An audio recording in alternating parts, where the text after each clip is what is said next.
ভাইপো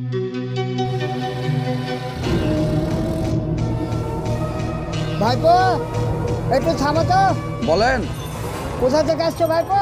এই ব্যাংকে গিয়েছিলাম চাচা। ব্যাংকে গেছিলে? তোমার সঙ্গে কিছু কথা ছিল গো ভাইপো। বলেন। অনেকদিন থেকে খুঁজছি, পাচ্ছি না। তোমার বোনটার তো বিয়ে দেওয়ার বয়স হয়ে গেছে, ভালো ছেলে দেখে বিয়েটা দিয়ে দাও। ওই যে চায়ের দোকানে সারাদিন ধরে চা বিক্রি করছে, সেটা কিন্তু ভালো লাগে না গো ভাইপো। কেন, তোমার দরদ হচ্ছে? ওর বাপকে গিয়ে বলবা, ওর ভাই কেন বলছো সব কথা? কিরকম কথা বলছো মামা? মাইনুল তো বাড়ির বড় ছেলে, দায়িত্ব তো মাইনুলেরই। কিসের দায়িত্ব? ওর ভাই জন্ম দিয়েছে, ওর বাপ জন্ম যেরকম দিয়েছে সেরকম বিয়েটাও দিতে পারবে। ওর বাপের তো অবস্থা খুবই খারাপ, আজ আছে কাল না। ওর বাপ কি করে বিয়েটা দিবে বলো? আমি সেই জন্যই মাইনুলকে বলছি, বুঝতে পারলে? না, ওর ভাইও তো আলিখানা করতে পারবে না। আমার ননদকে না তোমাদের তো চিন্তা হচ্ছে, তো তোমরা পাড়ার লোক মিলে গিয়ে বিয়ে দাও গা। ও পারবে না। ওর ভাই কি মরে গেছে? ওর ভাই তো বেঁচে আছে। ওর ভাই যদি মরে যেত তাহলে গ্রামের লোক শুনে দেখে শুনে বিয়েটা দিয়ে দিত, বুঝতে পারলে? ওর সাথে কোনো লাভ নাই। তোমার যদি অতই দরদ হয়, আমার ননদকে নিয়ে গিয়ে তুমি বিয়ে দিয়ে দিও।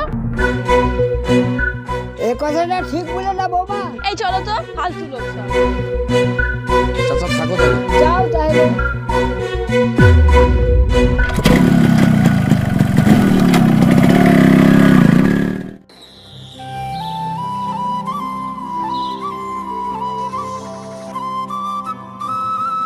কিরে, ডাক্তার কি বললো?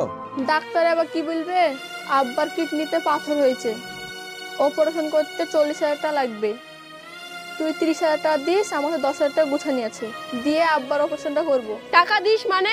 ও কোথায় পাবে 30,000 টাকা? এই তুই তোর ভাবের কথা কিছু মনে করিস না, কালকে তাহলে তুই আমার কাছ থেকে 20,000 টাকা লিস। ঠিক আছে। টাকা দিবা? জমিয়েছো ঘরে এত এত টাকা, চাইছি আর দিয়ে দিবা? বাড়ি না এটিএম এটা? যখন যেরকম দেবে তখন সেরকম বের করে দিবা। আর তুই বা কিরকম জানিস না ভাই কিরকম কাজ করে? টাকা চাইছিস 30,000 টাকা? আমার আবার কে আছে ভাই ছাড়া? ভাই তো দিবে। ভাই আছে বলে সবসময় ভাই দিবে? যার হাত পা আছে, ইনকাম করে খাওয়াতে পারছিস না বাপকে? নিজে ইনকাম করে চিকিৎসা করগা, কোনো টাকা পয়সা দিতে পারবে না। তাতে তোর বাপের চিকিৎসা হলো না হলো আমার দেখে কোনো লাভ নাই। এই ওদের কাছে তোকে টাকা চাইতে কে বললো? ওরা চায় না আমি আর বেঁচে থাকি, আর আমার আর বেঁচে থাকতে ইচ্ছা করছে না। মরতে তো হবে একদিন, মরে যাবো, কি হবে? ঠিক আছে, আমি আর ওদের কাছে টাকা চাহাবো না। চল, আমি কাজ করে তোমাকে ডাক্তার দেখাবো। ভাই, আপনার দোকানে কোনো কাজ পাওয়া যাবে? না গো, এই দোকানে কোনো কাজ হবে না, মেয়ে আছে। প্লেট মাজা হলে হবে? আরে বললাম তো হবে না, অন্য জায়গায় গিয়ে দেখো গা।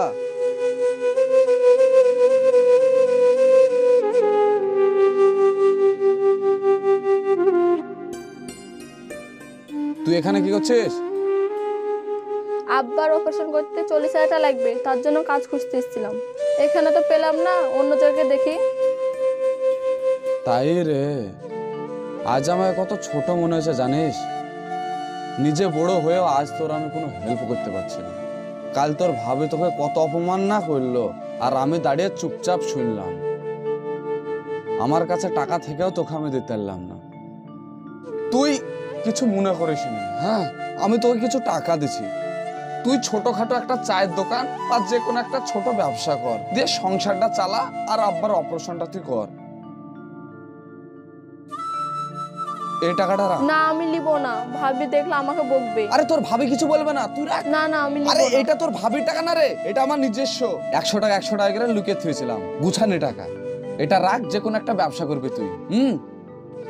চাপ, বাড়িতে নেমে যাবে। না, তোর সাথে দেখতে পেলে ভাবি আমার সাথে ঝামেলা করবে। আরে ঝামেলা করবে না, চাপ, আমি বাড়ির একটু আগে নামিয়ে দেবো তোকে। না ভাই, তুই চলে যা। আরে চাপ না রে, 100 বার রাখে কথা বলে, চাপ।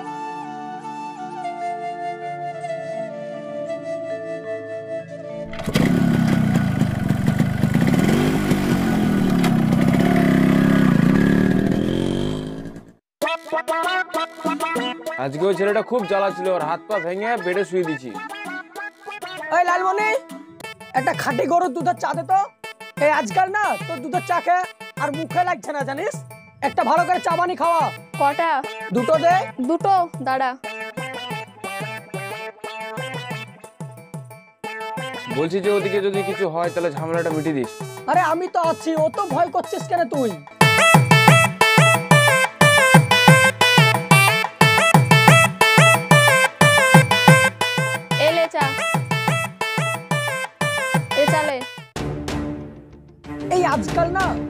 চার ভালো হচ্ছে না জানিস।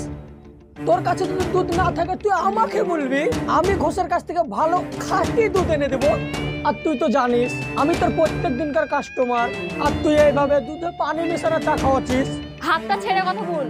আরে হাতই তো ধরেছে, আর বেশি কিছু তো ধরে নেই। আর তোর হাতটা না লাগতে খুব ভালো লাগে, এই জন্যই তো তোর হাতটা ধরেছি। হাতটা ছেড়বি না বাড়িকে ভাইকে বলবো? বল, ছেড় হাত। আরে বাবা, মামনের হাত ধরেছে বলে কত রাগ করছে গো। এই তুই ভাইয়ের গরম কাকে দেখাচ্ছিস রে? আরে তোর ভাই তো তোর দিকে ঘুরেও টাকা না, তোর ভাইয়ের কথা আমাকে বলছিস? তোর ভাইকে কি আমার নাম করবি? দেখবি তোকে সালাম জানাবে। তা না তোর ভাইয়ের কথা বলছিস আমাদেরকে। যা আবার খাটি করে একটা দুধের চালে আয়। দাঁড়া, তোদের চা খাওয়াচ্ছি ভালোভাবে। চা খাবি? আরে লে, আরে সালা এটা কিন্তু ঠিক আর খাবি আছে। চা? আরে মারিস রে। এটা কাম ধরলাম তোর দোকানে জীবনে চা খেতে আসবো না।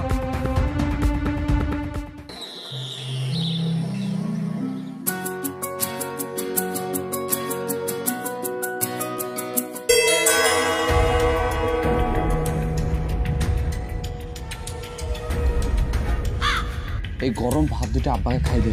রুটি আছে আব্বা, খাই দিচ্ছি। আরে কবেকার বাসি রুটি তার নাই ঠিক, গরম ভাত নিয়েছিলাম চারটে খাই দে না, না। তোদের ভাত নিয়ে যা, ভাবি যদি দেখে না বকবে আমাকে। আরে তোর ভাবি নাই, ঘুমাচ্ছে, তার জন্য তো নিয়ে এসলাম। তুই খাই দে তো তাড়াতাড়ি। আরে দেরি করিস না তো। না ভাই, ভাত নিয়ে যা তুই। কি গো, যে একটু ঘুমিয়েছো আপনি বাপেটা আদি খাওয়া শুরু করে দিয়েছো? তুমি কাকে বলে খাবার এনেছো? আব্বা কদিন থেকে বাসি রুটি খাইছিল, তাই আমি নিজে থেকে এনে দিলাম। তোমার বাপের জন্য আমি রান্না করেছি তাই বলো তুমি? না তাহলে খাবার কেন আনলা? দরদ একেবারে উঠলে পড়ছে, নিজের খাওয়া যেটা না বাপকে কি রাখছে। তোমার বাপ তোমাকে খেতে দেয়, তুমি বাপকে খেতে দিচ্ছ। বাপ যেরকম না খেয়ে খেয়ে মরছে, এবার তুমিও না খেয়ে মরবা। আজ থেকে কোনো খাবার পাবে না তুমি। বাপের কাছে এসছো যেরকম বাপের কাছেই থাকবা। ওইদিকে যদি যাও না, পাক কেটে একবার ঝুলিয়ে রেখে দেবো, বলে রাখলাম। তুই ভাত না এনে দে, একটু পিস এনে দিতে পারলি না, খেয়ে মরতো।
আরে সর্বনাশ!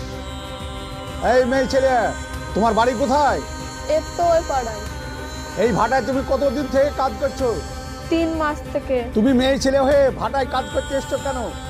আব্বার কিডনিতে পাথর হয়েছে, অপারেশন করতে 40,000 টাকা লাগবে, তাই কাজ করে আব্বার চিকিৎসা করবো বলে এসেছি। 40,000 টাকা লাগবে? হ্যাঁ। তোমার বাড়িতে বড় ভাই কিংবা মেজো ভাই নাই? আছে, আমার ভাই ভাবি সবাই আছে, আমাদেরকে দেখতে পারে না। তোমাকে কেউ দেখে না? না। তোমার বড় ভাইয়ের নাম কি? মাইনুল শেখ। মাইনুল শেখ? হ্যাঁ। চলো দেখি তোমার বড় ভাইয়ের কাছে, আমাকে নিয়ে চলো। চলো। ঠিক আছে, চলেন।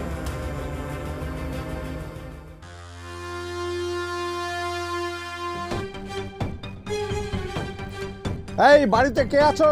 মাইনুল, বাড়িতে আছো? আরে চাচা, আপনি আমার বাড়িতে হঠাৎ? হ্যাঁ, আমি তোমার বাড়িতে আসলাম, একটা কারণ আছে। এটা কে হয় তোমার? এটা তো আমার ছোট বোন হয়। কেন, কিছু করেছে নাকি? না, কিছু করেনি। আজকে আমি দেখলাম ভাটাতে কাজ করছিল, কাজ করতে করতে মেয়েটা মাথা ঘুরিয়ে পড়ে মরে যাওয়ার মতন অবস্থা হয়েছিল। সেই কারণে আমি আসলাম, নাম ঠিকানা নিয়ে তোমার নাম করলো আমার বড় ভাই, তাই আমি মেয়েটাকে নিয়ে আসলাম। বুঝতে পেরেছো? তোমার দায়িত্ব নাই, এই মেয়েটার বিয়ে দিতে হবে। একটা বিয়ের যোগ্য মেয়ে আজ ভাটাতে কাজ করছে, এটা দেখে তোমাকে লজ্জা লাগে না? আমি শুনলাম ওর মুখে তোমার বাবা খুব অসুস্থ, ওর অপারেশন করতে 40,000 টাকা লাগবে। এই দায়িত্বটা তোমাকে পালন করতে হবে বাড়ির বড় ছেলে হয়ে। দেখেন চাচা, এখন যদি আমি বিয়ে দিতে যাই, নাই নাই করতে 2 লাখ টাকা খরচা হবে। আব্বার অপারেশন করতে গেলে 40,000 টাকা। আমার আর 2 দিন পর পরিবারে একজন আসবে। এখানে যদি আমি সব টাকা দিয়ে দিই, তাহলে আমার সংসার কিভাবে চলবে বলেন? তোমার সংসার আছে বলে তুমি তোমার দায়িত্ব পালন করবে না? তোমার বোনের বিয়ে দেবে না? এবং তোমার বাবা যে তোমাকে যে কোলে পিঠে করে মানুষ করেছে, তোমাকে এত বড় করেছে, ওই লোকটার তুমি চিকিৎসা করবে না? তুমি টাকা পয়সা ম্যানেজ করে দরকার হলে ধার ধুর করে এই লোকটার চিকিৎসা করবা এবং তোমার বোনের বিয়েটা দিবা। এটাই তোমার বড় ভাই হিসেবে দায়িত্ব। দেখেন চাচা, আমারও তো মন চায় যে আমার বোনটার বিয়ে দিই, আব্বার অপারেশন করে, কিন্তু এই সব কথা যদি আমার বউ জানতে পারে, তাহলে আমাকে আর আস্ত রাখবে না। চুপ! কাপুরুষ কোথাকার! এই তোমাদের মতো কাপুরুষ ছেলেদের জন্য বর্তমানে আমাদের সমাজটা নষ্ট হয়ে যাচ্ছে। তোমার একটা দায়িত্ব নাই যে তোমার বাবার চিকিৎসা করতে হবে, বোনটার বিয়ে দিতে হবে, আর বোর কথা শুনে তোমাদের মতো কাপুরুষ ছেলে আজ এরকম করছে। শোনো মাইনুল, আমি তোমাকে পরিষ্কার কথা বলছি, তুমি টাকা যেখান থেকে পারো ধার করে, তোমার কোনো কিছু থাকলে বিক্রি করে তোমার বোনটার বিয়ে দেবা এবং তোমার বাবার চিকিৎসা করবা। আর যদি তুমি না করো, তবে তোমাকে আমি প্রশাসনের দিক থেকে ব্যবস্থা নেওয়ার চেষ্টা করবো। আমি কথাটা তুমি মনে রেখো।